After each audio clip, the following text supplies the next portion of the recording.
मित्रों नमस्कार, मैं डॉक्टर वीपी त्रिपाठी अपने नए वीडियो के साथ आपके समक्ष उपस्थित हूँ। आज का विषय है कर्ण व्याधि। अमूमन कान में अनेकों प्रकार के रोग बच्चे, युवा और वृद्ध सभी को हुआ ही करते हैं। बच्चों में कान में फुंसियाँ, कान में मवाद अथवा कान में कम सुनाई देना, ये कर्ण व्याधि के अंतर्गत आते हैं। आज मैं आपके समक्ष एक सुगम सा नुस्खा प्रस्तुत कर रहा हूँ, जिसकी सहायता से कान का दर्द, कान से मवाद का आना अथवा कम सुनाई देना, उपर्युक्त सभी व्याधियों में अद्वितीय होगा।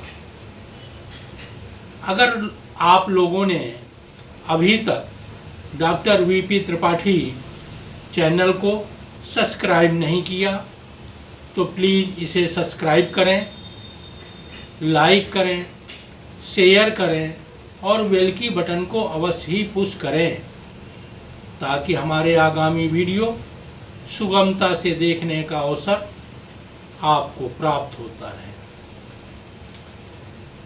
मित्रों, इस कर्ण व्याधि में कोई खास सामग्री की आवश्यकता नहीं है।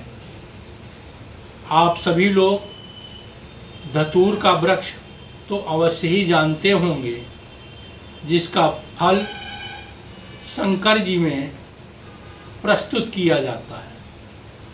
वो धतूर का पीला पका पत्ता आप ले लें। ये ध्यान रखें कि उस पत्ते में छेद न हो। आप स्वच्छ साफ पत्ता ले करके उसे हल्का गरम करके और उसका रस निकाल लें। वो रस 2 से 4 बूंद की मात्रा में हल्का गुनगुना कान में अगर आप सुबह शाम डालते हैं तो 15 और 20 दिनों के अंतराल में आपको देखने को मिलेगा कि जो कान में साएं साएं की आवाज़ अथवा कान में कम सुनाई देना, ये स्वतः ही धीरे धीरे समाप्त हो रहा है। कान के अन्य रोग, कान में दर्द या मवाद, ये व्याधि तो 2-4 दिन में ही समाप्त हो जाएगी।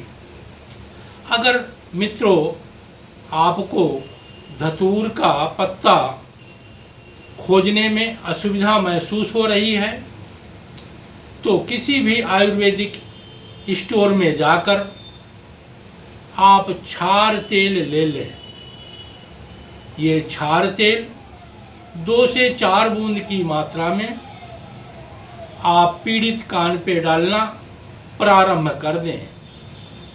ये क्षार तेल भी कान के सभी रोगों को नष्ट करने में पूर्ण सक्षम है।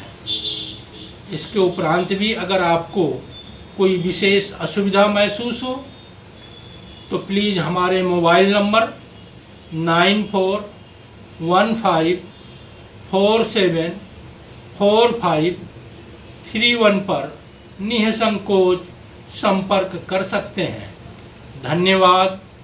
जय आयुर्वेद, जय धन्वंतरी।